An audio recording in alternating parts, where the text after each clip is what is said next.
Hello, today I'll be painting with oil for the first time.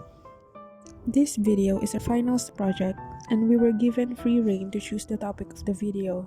So, I busted out my old canvas that had been collecting dust in my closet for the past 2 years and I bought some oil paint and I will see how it goes. So before I begin, I have collected all the things I will need. Unfortunately, I am only a poor artist, so I do not have such extravagant items such as an easel or a palette or what have you. So you and I will have to make do with the items I found around the house. Artists have to be resourceful after all. Firstly, I have this plastic cup where I will put the paint thinner so I can rinse my brushes. Next is this phone stand thing so I can record my time lapse. Next is my makeshift palette. And of course, I can't forget the paint. Yuck. Can't forget. Yeah. And of course, can't forget the paint and paint thinner. I got these oil paints from Lazada for like 70 pesos. So they're probably not of the best quality. But anyway, what I have here is some packing tape to keep my phone up while I'm recording. By the way, this is what my camera setup looks like. For anyone who feels bad about my poor girl setup, don't. For it is not the materials that make the art, but the skills. So first and foremost, before I actually start the process of painting, I need to do some sketches first, or in art terms, thumbnailing. What is thumbnailing, you ask? Thumbnailing are quick sketches usually done rapidly and with no corrections. Thumbnailing helps you flesh out an idea and allows you to design freely without worrying about technique. It's basically just putting down concepts on paper and then choosing which one you like most before translating it onto the canvas or screen.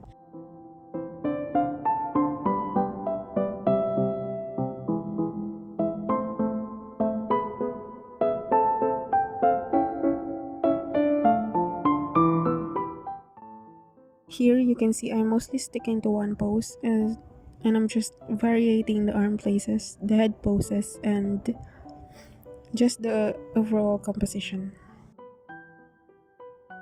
In the end, this is what I ended up with. I will go ahead and put this on canvas now. So to start, I've squirted a decent amount of brown to begin outlining on the canvas. Here I am finally starting the painting process, so I will shut up now and let you enjoy the quiet piece.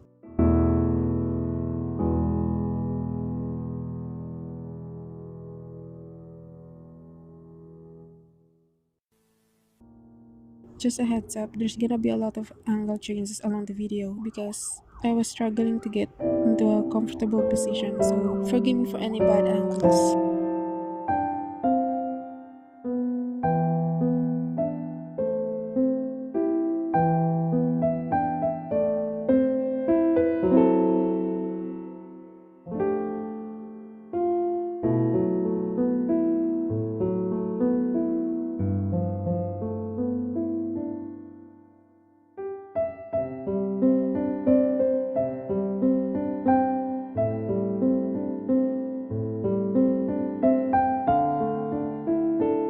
Now I am starting on painting their faces.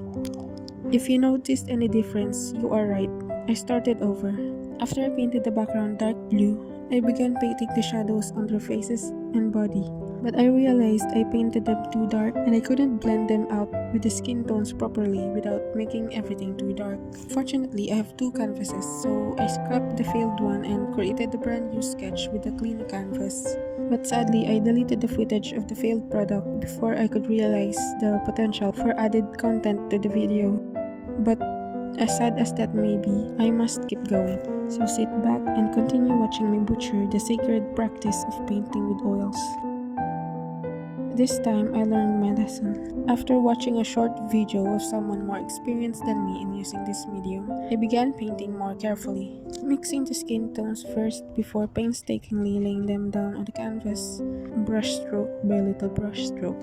With only one canvas left, there really is no more room for mistakes. But I was delighted to feel myself fall slowly into that familiar pace whenever I am creating art on more familiar medium like paper or a digital screen.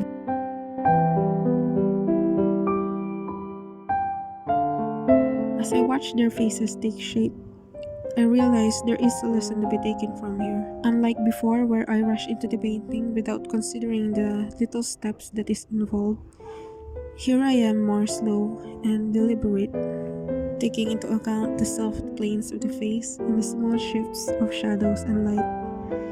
It seems that slow and steady really do win the race.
As I began the process of painting the hair, I found myself once again in an unfamiliar territory where it was easy to draw individual locks of hair on my computer. I found it was not the same on canvas. I could not zoom in or erase or undo. I could only keep going. So without stopping, I continued to paint and hoped that it will no longer look like grass in the end.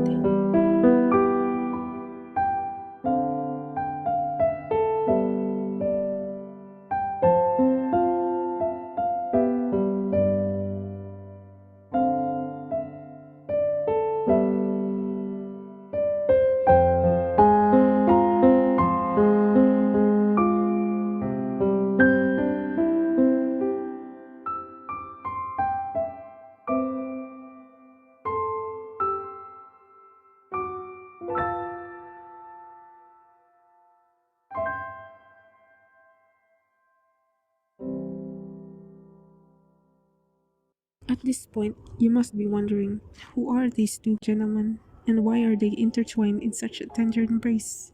These two are the main characters in a book I am writing named Gilbert and Richard. The plot is still a work in progress, but it goes. Gilbert is an orphan who runs away from his abusive foster parent and stumbles upon a magically hidden farm owned by the rich Andersons family. Gilbert learns about the mystery surrounding the family, the rumors, and the curse that plagued them. There's more to it than that, but as I am writing the script, I realize that I can't even properly summarize it because it's so big. Anyway, the story is set in the Regency era, but none of it is really historically accurate, nor accurate to any real life places, events, or people. The story will include magic, horror, mystery, and romance. What more can you want? I wanted to mix the vibe of Studio Ghibli, Song of Achilles, and Junji Ito, all in one book. Yes, I understand that it sounds ambitious for someone who has never written a book before, and I must admit, I am quite terrified that I will never reach that certain idea I have in my head. But I am young, and if I have to spend the rest of my life writing the story, then I fucking will.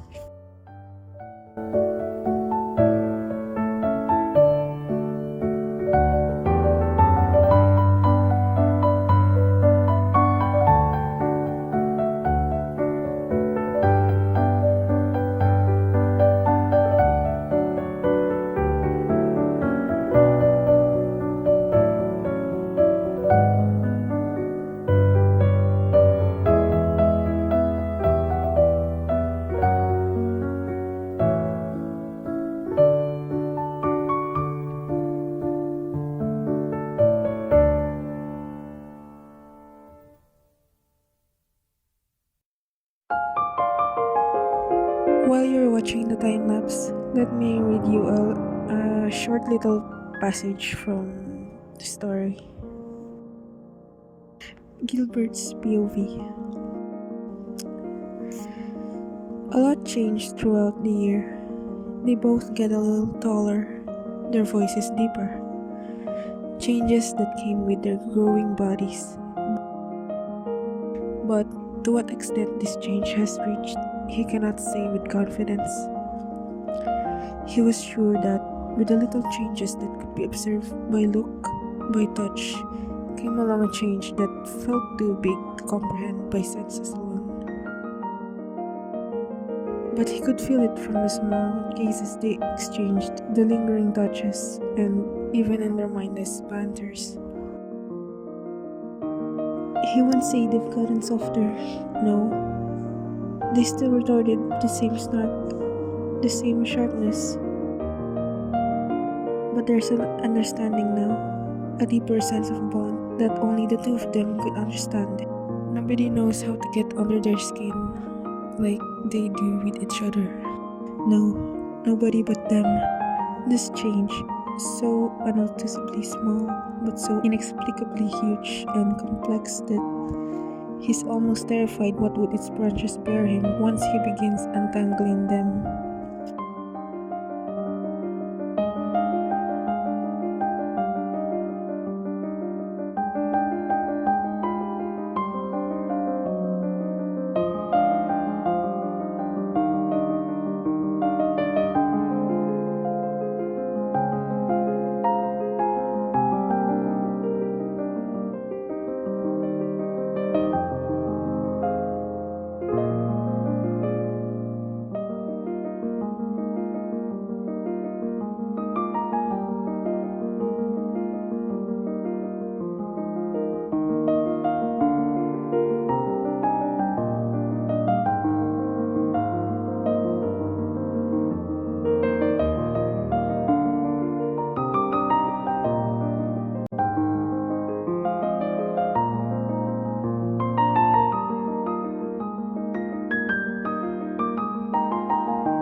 Here I am just deciding what I should do with the background. I asked my friends that exact question, and they responded with,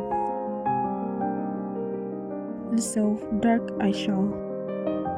Sadly, at this part, my phone was running out of disk space, so I needed to hurry. It was a race against time, but I managed to capture the whole background process.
I'm now putting down the final touches and it's finished.